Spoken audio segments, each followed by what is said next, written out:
이번에 김대엽을 아까 좀 전에 말한 의인이라고 칭송한 박양수 전 의원은 대한광업진흥공사 사장을 맡게 됩니다. 또 김대엽을 배후에서 조종한 그 시민단체들이 있습니다. 시민단체의 사람들은 국가인권위원회 비상임위원을 맡아갖고 당시에 이런 사람들이 어떻게 공직에 들어가냐라는 비판이 엄청나게 거셌죠. 그런데 이상한 거는 이 민주개혁 국민연합이라는 이 시민단체가 사실은 옆에서 비호를 하니까 언론들이 비중 있게 보도를 했는데 이 조직은 김대엽 사건이 이제 유죄로 판결되고 난 뒤에는 사라져버렸습니다. 흐지부지 그런가요? 예. 시민단체 홈페이지도 없애버렸고 사라졌죠. 그리고 거기 요직에 있던 분들만 좋은 자리로 다시 가셨군요.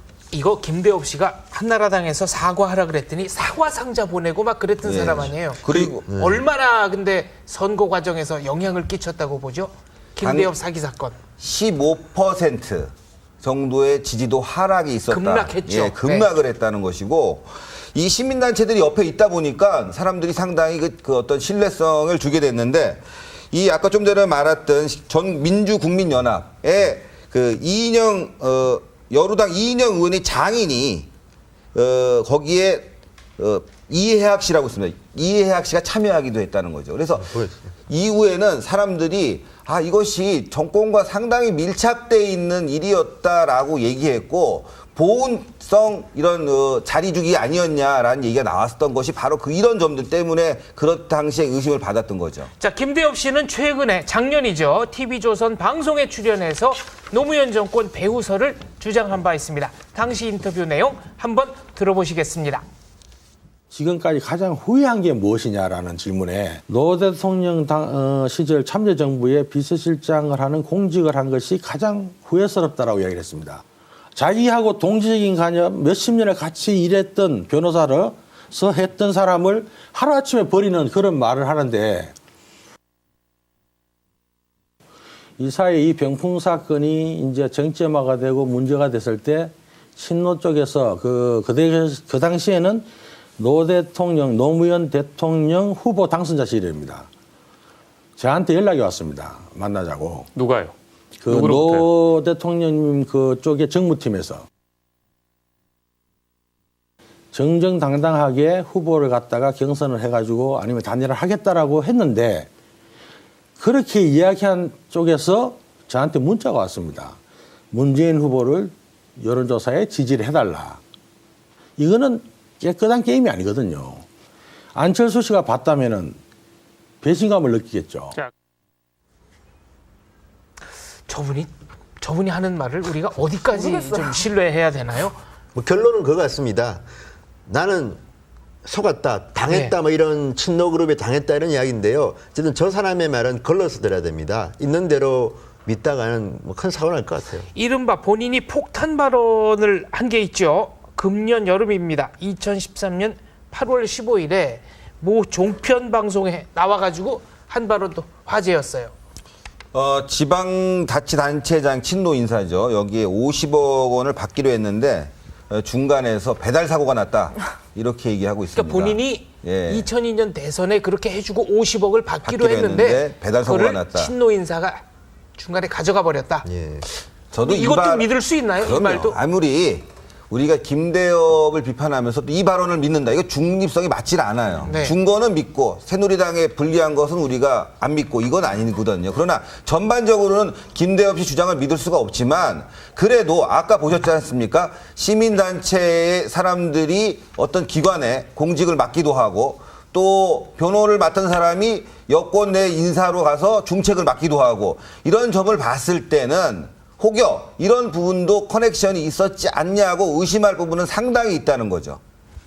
근데 지금 세월이 많이 지났지만 저는 이거 하나는 분명히 좀 했으면 좋겠습니다. 만약에 이 김대엽 씨의 말 중에서 친노 그룹의 누군가가 돈을 주겠다. 50억인지 얼마인지는 제가 모르겠지만 돈을 주겠다는 그 대가성으로 이런 짓을 저질렀다면 그리고 이런 짓을 저지르는 이런 사기꾼을 민주당이 공적으로 의원들이 나서가지고 옆에서 의인이다 축해 세우고 이렇게 기자회견 같은 것 때 도와주고 또 시민단체 분들을 보면 지금 현역 의원의 장인도 있고 뭐 굉장히 많은 사람들이 관계되어 있는데 선거는 끝났고 노무현 후보는 대통령이 됐고 이회창 후보는 억울하게 낙선이 됐는데 자 그 가장 큰 공헌을 세웠다고 생각하는 본인은 생각하는 김대엽 씨는 돈도 안 생기고 감옥으로 갔다. 그러면 이 사람은 가만히 있겠습니까? 그래서 이런 이야기를 지금까지도 하고 다니는데 다만 안타까운 것은 이 김대엽 씨 수사나 이런 것들이 너무 흐지부지 됐습니다. 김대엽 씨 말고도 오마이뉴스하고 그 또 하나의 잡지가 이 민사소송에 져가지고 그 5천만 원 합해서 5천만 원의 그 돈을 물게 됐지만 이 돈이 대통령 선거의 결과를 만약 뒤바꿨다면 정말 별것 아니거든요. 그러니까 저는 이런 것들을 보면 지금이라도 이 진실은 언젠가는 규명돼야 될 거라고 생각합니다. 자, 김대엽 폭로뿐만이 아닙니다. 2002년 당시에 이회창 후보가 20만 달러를 수수했다. 또 이회창 후보의 부인인 한일호 여사가 10억 원을 수수했다. 모두 민주당 쪽에서 나온 얘기입니다만 나중에 다 허위로 밝혀졌습니다. 그렇죠? 그렇죠. 여기에서는 서른 의원이 아까 말씀하신 것처럼 굉장히 강력한 드라이브를 걸었습니다. 그러니까 저는 아까도 말했지만 서른 의원이 대선 불복을 의미하는 듯한 발언을 하셨는데 이분의 과거를 보면요. 정말 저는 현역 의원이 이렇게 거짓말을 할 수가 있을까 의심스럽습니다. 네. 지금 자막 나올지 모르지만요. 2002년 4월입니다. 2002년 4월에 그 이회창 후보가 2001년 12월에 미국을 방문했는데 그 경비로 측근인 윤여준 의원을 통해서 최규선 씨의 돈 20만 달러를 전달받았다. 근데 이 20만 달러면 얼마입니까? 2억 3, 4천만 원 좀 되지 않습니까? 네. 그리고 이를 입증할 테이프도 있다고 그때 공개적으로 이야기했습니다. 근데 테이프 공개 안 했잖아요. 안 했죠. 네. 그러니까 책임도 질 수 없는 걸 갖다가 일단 폭로를 하고 그다음에 테이프는 공개 안 했지만 많은 사람들은 이 사람이 이 이회창이라는 후보가 뭐 대쪽 뭐 판사 깨끗한 수빈 줄 알았더니 정말 좀 더러운 사람 같아. 돈을 이렇게 많이 받나? 이런 이미지를 주고 결국은 입증도 못했습니다. 그런데 선거 결과에는 상당한 영향을 이미지에 줬죠. 엄청난 타격을 줬죠. 근데요, 그 재판을 받았잖아요. 그 이후에, 선거 이후에. 근데 그 결과가 징역 1년 6개월에 집행유예 3년이었고요. 그거밖에 안 받았고 게다가 2007년에는 특별 사면 복권까지 돼가지고 지금도 의원을 하고 있잖아요. 저는 이게 참 안타깝습니다. 거짓말을 하고 책임도 못 졌는데 다시 국회의원으로 활동한다는 게 이게 무슨 법치국가인가. 이거 관권 선거 얘기하지만 서른 의원이 당시에 이런 폭로를 하게 된 배후에는 청와대 비서관이 있다는 얘기도 본인이 직접 한 걸로 저는 기억합니다만. 그러니까 그게 본인이 지금 하려고 한 게 아니고요. 네. 계속해서 이 사람이 한겨레와 한 인터뷰를 보면요. 테이프를 갖고 있느냐? 갖고 있다. 그렇지만 뭐 지금 공개하도록 설득 중이다. 그다음에 누가 전달했나? 말할 곤란하다. 믿을 만한 사람이다. 그렇게 해서 막 네. 이 신뢰도를 높여놓고 결국 선거 때까지는 입을 다물었습니다. 그런데 문제는 소송을 당한 거 아닙니까? 검찰로부터 이제 명예훼손과 선거부정 방지법 위반 혐의로 기소를 당한 뒤에 재판이 시작됩니다. 재판이 시작되니까 재판에서 입을 연 겁니다. 왜? 본인이 살아나려고. 네. 누가 줬느냐 그랬더니 뭐라고 그랬냐면 그 당시에 그 청와대 민정비서관이었던 김현섭 씨가 의혹을 폭로하라고 제보했다. 그래서 나는 상당히 믿을 만했다고 판단했다. 이런 게 이제 재판 과정에서 서른 의원이 한 증언입니다. 진술입니다. 선거 다 끝나고 2003년 3월 28일에 한국일보가 보도를 한 거죠. 그러니까 이게 재판 과정에서 이렇게 네. 이제 나타났다고 보도를 한 겁니다.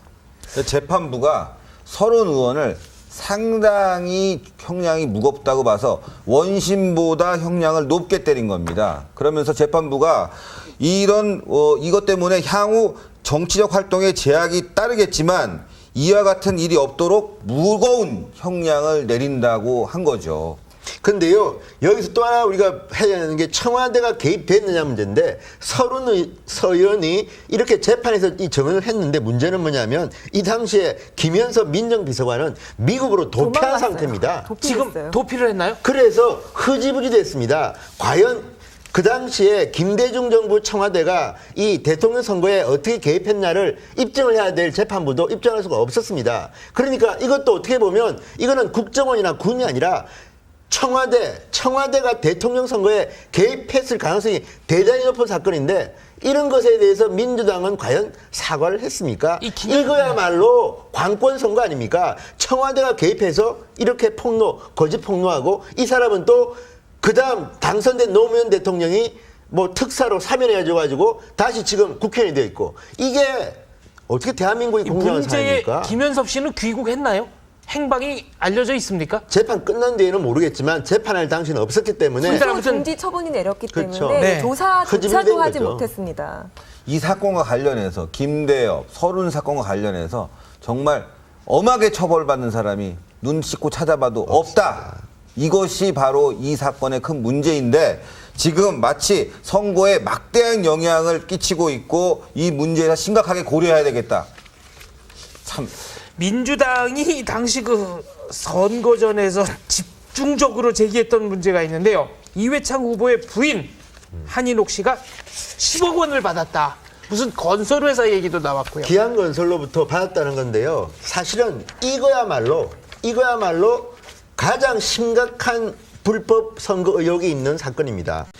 그 한인옥 씨가 10억을 수수했다고 이제 이 이야기했을 때 그 동아일보 기사 한번 볼까요? 네, 2003년 10월 23일자 동아일보 보도인데요.